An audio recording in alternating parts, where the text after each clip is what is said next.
कोहरा दिल्ली की सर्दी के बारे में तो पूरा इंडिया जानता है।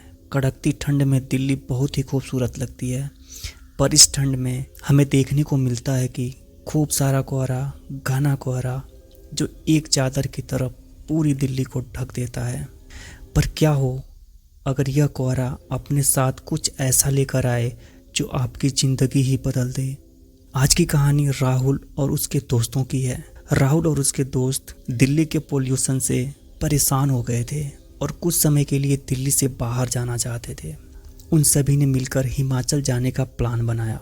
3 दिन बाद उन्होंने कैब हायर करी और सुबह 4 बजे अपने ट्रिप के लिए निकल गए। राहुल और उसके 2 दोस्तों को लेने आया ड्राइवर बहुत ही हंसमुख और खुश मिजाज था। कुछ ही समय में उस ड्राइवर की दोस्ती सबसे हो गई थी। उन लोगों को घर से निकले करीब 4 घंटे हो चुके थे। सुबह के 8 बज रहे थे। आसमान में अभी भी अंधेरा छाया हुआ था। तभी गाड़ी में बैठे सभी लोगों के सामने रोड पर एक घने कोहरे की चादर दिखी। वो कोहरा इतना गहरा था कि उसके आगे रोड दिखाई ही नहीं दे रहा था। राहुल ने नोटिस किया कि उनका ड्राइवर जो पहले मुस्कुरा रहा था अब अचानक से बहुत ही सीरियस हो गया है। उसके चेहरे का मानो रंग ही उड़ गया हो।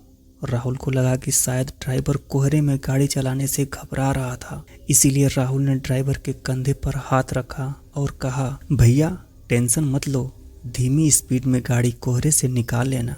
तभी उस ड्राइवर ने राहुल को देखा और सहमी आवाज में कहा, मेरी आपसे विनती है, कोहरे से निकलते वक्त प्लीज गाड़ी की खिड़की बंद ही रखना, भूल कर भी मत खोलना। ड्राइवर इतना डरा हुआ था कि राहुल और उसके दोस्तों की हंसी छूट गई। इस पर उस ड्राइवर ने बताया कि वह जिस इलाके में है वहाँ कभी कोहरा नहीं आता और जब भी ऐसा कोहरा आता है तो अपने साथ एक छलावा, एक झूठ, एक माया लेकर आता है। राहुल और उसके दोस्तों को ड्राइवर की बात पर विश्वास नहीं हुआ। उन्होंने उसकी बात को अंधविश्वास बोलकर नकार दिया और देखते ही देखते उनकी गाड़ी कोहरे के अंदर चली गई। कोहरे की चादर उनकी उम्मीद से काफी बड़ी थी। ड्राइवर धीरे धीरे गाड़ी को आगे चला तो रहा था पर किसी को आगे कुछ भी नहीं दिखाई दे रहा था। अचानक ही गाड़ी में बैठी रिया को अजीब सी बेचैनी होने लगी। उसे बिल्कुल सांस नहीं आ रही थी। वो ड्राइवर की बात भूल गई और उसने गाड़ी का शीशा खोल दिया और अपनी गर्दन गाड़ी के शीशे से थोड़ी बाहर निकाल ली। खिड़की खोलते ही रिया को वापस सांस आई, लेकिन वह कोहरा अब गाड़ी के अंदर आ चुका था। कुछ ही सेकंड बाद जैसे ही रिया ने गाड़ी के अंदर देखा तो उसके होश उड़ गए। गाड़ी रोड पर चल रही थी पर उस गाड़ी के अंदर रिया के अलावा और कोई नहीं था। रिया की सांस वही अटक गई। राहुल, प्रतीक और ड्राइवर तीनों ही गाड़ी से गायब थे। गाड़ी अपने आप आगे चल रही थी। रिया ने गाड़ी से कूदने के लिए गाड़ी का दरवाजा खोलने की कोशिश की पर गाड़ी लॉक थी और जोर लगाने पर भी उसका लॉक नहीं खुल रहा था। रिया जोर जोर से गाड़ी के अंदर चिल्लाने लगी। तभी कुछ ही देर में धीरे धीरे वह गाड़ी खुद ही रुक गई और दरवाजे का लॉक अपने आप खुल गया। रिया ने बिना कुछ सोचे समझे गाड़ी का लॉक खोला और गाड़ी से बाहर भागने लगी, पर उसे अपने आसपास घने कोहरे के अलावा और कुछ भी दिखाई नहीं दे रहा था। रिया चिल्ला चिल्ला कर मदद मांगने लगी।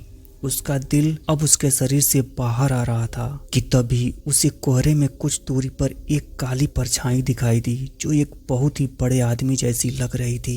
रिया मदद के लिए उस आदमी की तरफ भागने लगी, पर भागते हुए उसने ये देखा कि वह परछाई के करीब पहुंच ही नहीं पा रही है। वह परछाई हमेशा उतनी ही दूर होती है जितना पहले थी। इससे पहले रिया कुछ समझ पाती, उसे महसूस हुआ कि जैसे उसके पीछे कोई खड़ा हुआ है। रिया अब इतनी डर चुकी थी कि उसके अंदर पीछे मुड़ने की हिम्मत भी नहीं थी, पर हिम्मत करके जब रिया ने पीछे देखा तो उसकी रूह कांप गई। रिया के पीछे एक 12 फीट लंबा काला साया था। लंबे काले साये को देखकर रिया पूरी तरह कांपने लगी। तभी अचानक रिया को पीछे से एक बहुत जोर का धक्का लगा और वो नीचे गिर पड़ी। राहुल, प्रतीक, वह ड्राइवर और रिया अब भी गाड़ी में थे। रिया ने जैसे वह खिड़की खोली थी उसी टाइम वो बेहोश हो गई थी। उस ड्राइवर ने उसके बेहोश होते ही रवि को जल्दी से वह खिड़की बंद करने को कहा। राहुल और प्रतीक रिया की हालत देखकर उसे जगाने की कोशिश कर रहे थे और ड्राइवर बस बार बार एक ही चीज बोले जा रहा था, गाड़ी की खिड़की नहीं खोलनी चाहिए थी, नहीं खोलनी चाहिए थी गाड़ी की खिड़की। राहुल को अब ड्राइवर पर गुस्सा आने लगा था। उसे लग रहा था कि वह ड्राइवर एक मेडिकल इमरजेंसी पर वहम की पट्टी चढ़ा रहा है। राहुल बस वहां से निकलकर रिया को हॉस्पिटल ले जाना चाहता था। राहुल ने ड्राइवर को गाड़ी तेज चलाने के लिए कहा। ड्राइवर राहुल की बात मानी और गाड़ी के एक्सीलेटर पर अपना पैर दबा दिया, लेकिन कुछ ही सेकंड में अचानक से गाड़ी के सामने एक लड़की आ गई और इतनी स्पीड होने की वजह से गाड़ी उस लड़की से टकरा गई। उस लड़की के टकराने के बाद ड्राइवर ने गाड़ी वहीं रोक दी। अब राहुल और प्रतीक की सांसें वहीं अटक गई थी। राहुल तुरंत गाड़ी से उतरकर उस लड़की को देखने गया।